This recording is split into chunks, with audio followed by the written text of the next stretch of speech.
Hola oyentes de Radio Sefarad, volvemos a recorrer la geografía del Yiddish de la mano de Barda Fishbein. ¿Qué tal, Barda?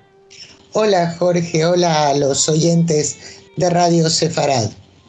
Bueno, y como pasó en las últimas entregas que visitamos una ciudad, no ya una aldea o un pueblito, sino una ciudad como era Lublin, pues hoy también vamos a empezar a visitar una ciudad muy importante que hoy en día es capital de un estado, la capital de Bielorrusia o Belarus, como se la llama, Minsk, y que tiene un pasado judío muy importante, ¿no?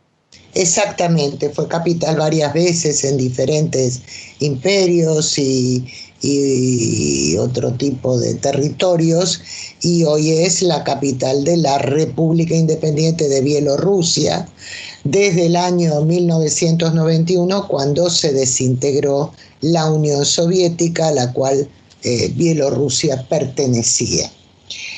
Al comienzo del siglo XIV, por ejemplo, formaba parte de Lituania, no de Bielorrusia, y siguió siendo así hasta mediados del siglo XVI, cuando quedó incorporada a la mancomunidad polaco-lituana, la también llamada República de las Dos Naciones.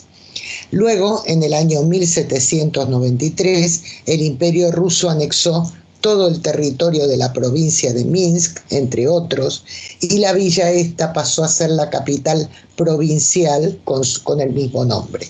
Tras la Primera Guerra Mundial, en 1920, fue también capital de la República Socialista Soviética de Bielorrusia.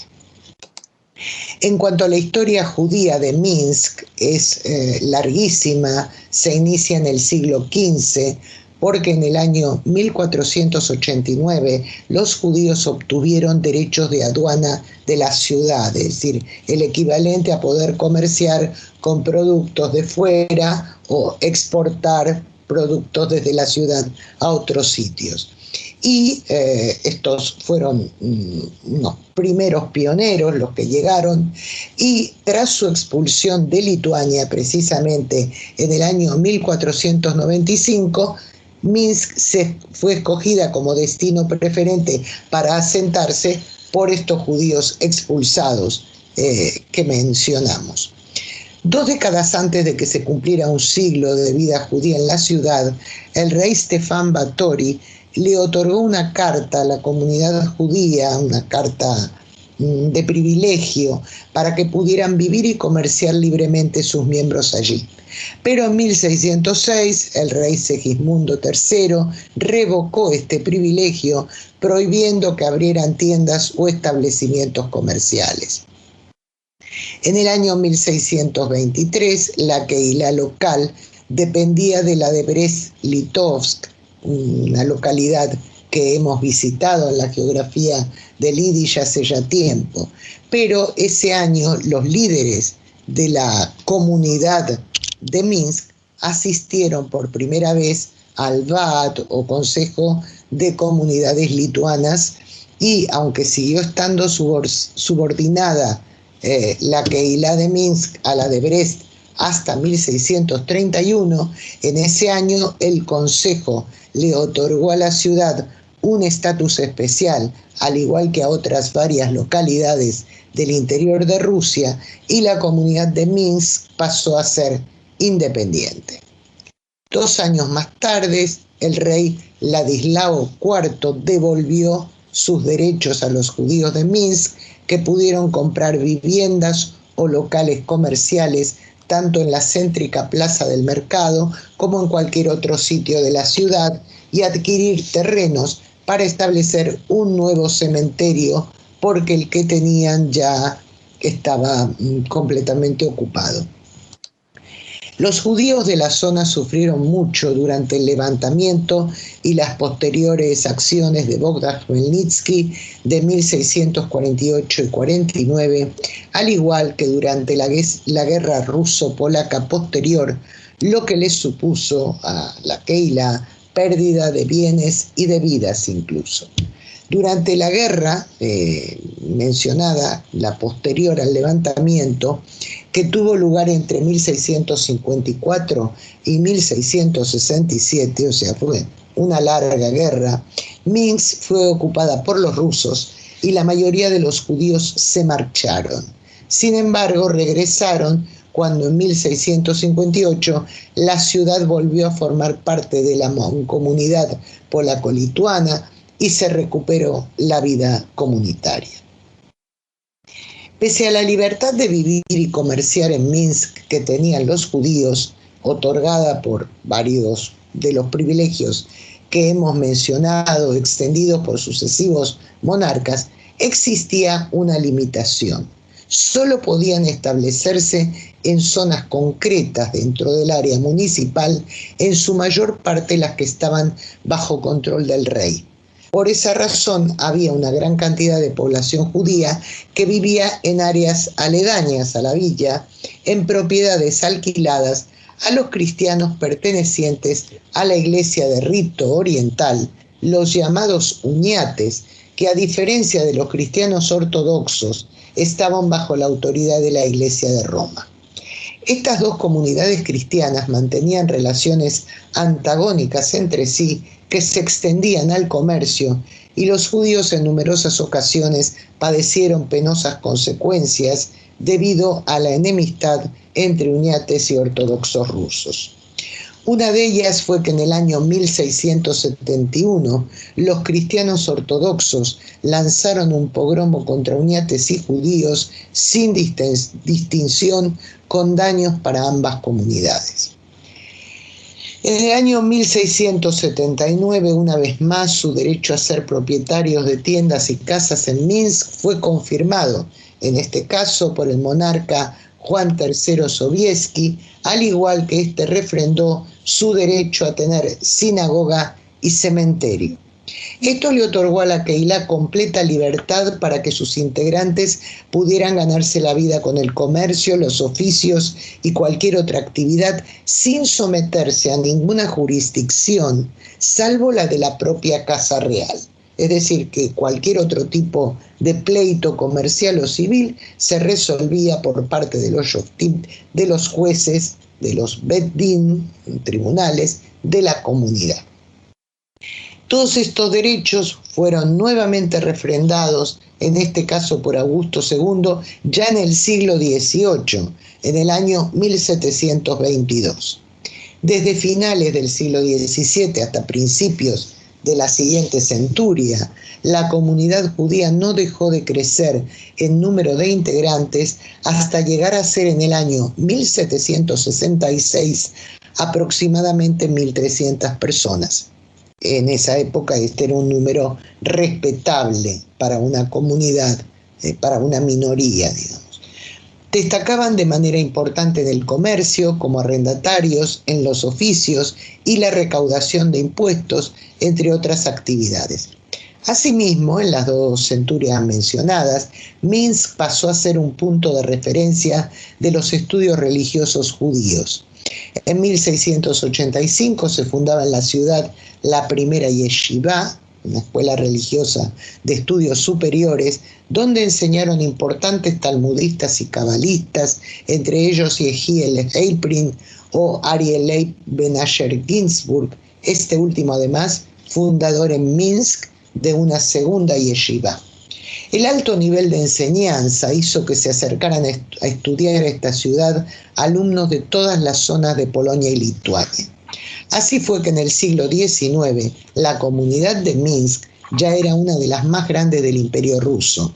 En el año 1847 vivían en la ciudad unos 13.000 judíos y 50 años después la población se había multiplicado por 3, lo que suponía que era la cuarta comunidad judía de mayor población del Pale, es decir, la zona de residencia obligatoria para los judíos del Imperio ruso.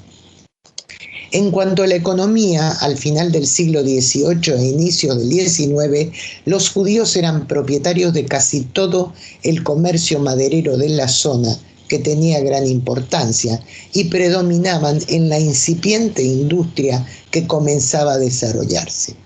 En el año 1876, de 280 comerciantes agrupados en asociaciones de toda la provincia de Minsk, el 90% eran judíos tendencia que se mantuvo hasta el siglo siguiente. En 1904, entre los judíos dedicados a los oficios artesanos, sobre todo torneros, zapateros, sastres y sombrereros, podían contarse más de 2.300 capataces y unos 4.100 aprendices. En relación al área intelectual, Minsk perteneció a la tradición litvish o lituana, en la que prevalecían las ideas racionalistas por encima de las místicas que sostenía el movimiento jasídico. Como ya se ha dicho, sobre el final del siglo XVII y principios del XVIII, la ciudad se había convertido en un núcleo cultural y espiritual de gran erudición, en la que predominaba el pensamiento de los Misnagdim, es decir, de los judíos tradicionalistas de orientación rabínica opuestos a los adeptos al hasidismo. En Minsk se contaban al final del siglo XIX nada menos que 99 sinagogas y pequeñas casas de oración o shtibler, de las cuales solamente 3 eran hasídicas. Una de las yeshivas más importantes de Minsk era la llamada Blumkes Klois, donde sirvió como rabino Yeruham Yehuda Leib Perelman, muy reputado y conocido como Minsker Godel, el gran erudito de Minsk.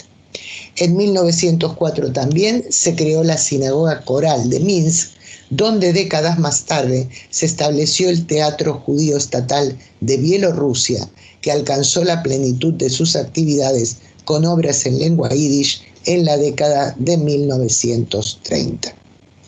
Y hasta aquí nuestra visita de hoy a Minsk. Y vamos a citar uno de sus nativos más destacados, si te parece, Jorge. Sí, por supuesto. Se trata de un filósofo, Morris Raphael Cohen, que nació en la ciudad en el año 1880.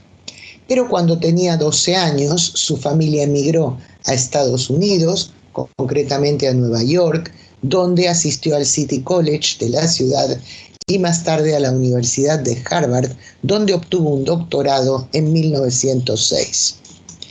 Entre 1912 y 1938 fue profesor de filosofía y también enseñó Derecho en el City College de Nueva York, donde él había estudiado, y por lo menos durante un periodo. Y esta última asignatura, en filosofía, la impartió también en la Universidad de Chicago entre 1938 y 1941. También impartió clases de filosofía y derecho en universidades como Columbia, Cornell, Harvard, Stanford, Yale y otros centros de enseñanza considerados de referencia en Estados Unidos hasta el día de hoy. De hecho, en Estados Unidos se da la misma importancia a la trayectoria de Cohen como filósofo que como abogado y erudito legal, creador del pensamiento que aunó el pragmatismo con el positivismo lógico y el análisis lingüístico. Pero en lo que verdaderamente se lo considera una leyenda fue como profesor, que destacó por su ingenioso talento, un gran conocimiento enciclopédico y sus certeras críticas a diversos sistemas filosóficos. Bertrand Russell, nada menos, lo describió como la mente más original de la filosofía estadounidense contemporánea, es decir, de su tiempo, del tiempo de Russell y de Cohen, obviamente. El City College de Nueva York, que en la década de 1930 llegó a ser conocido como el Harvard proletario, probablemente adquirió esa fama debido precisamente a la labor de Cohen más que a la de cualquier otro enseñante de esa institución. La ideología política de este pensador era la democracia liberal y escribió artículos en contra tanto del fascismo como del comunismo. A su muerte, que ocurrió en el año 1947, en la nota necrológica aparecida en el New York Times, se afirmaba que mucho antes de morir, Cohen se había convertido en una figura casi legendaria en la filosofía, la educación y la tradición liberal estadounidenses. En el año 1953, la biblioteca del City College fue renombrada y dedicada a Cohen y lleva desde entonces ese es su nombre, Maurice Raphael Cohen. Las obras de Cohen que se consideran más importantes en el campo, o la obra de Cohen que se considera más importante en el campo filosófico es Razón y Naturaleza, escrita en el año 1931, aunque escribió otras varias. Su autobiografía, El viaje de un soñador, se publicó póstumamente en el año 1949, al igual que se publicaron tras su muerte otros 2 libros suyos. Y hasta aquí, Jorge, nuestro primer recorrido por la geografía y la historia de Minsk. Bueno, un recorrido que solo empieza, así que estaremos pendientes de continuar oyendo sobre los judíos que vivieron, nacieron y crecieron en Minsk en las próximas entregas de aquí a 2 semanas. Muchas gracias, Barda Fishbein, y hasta entonces. Hasta entonces, Jorge.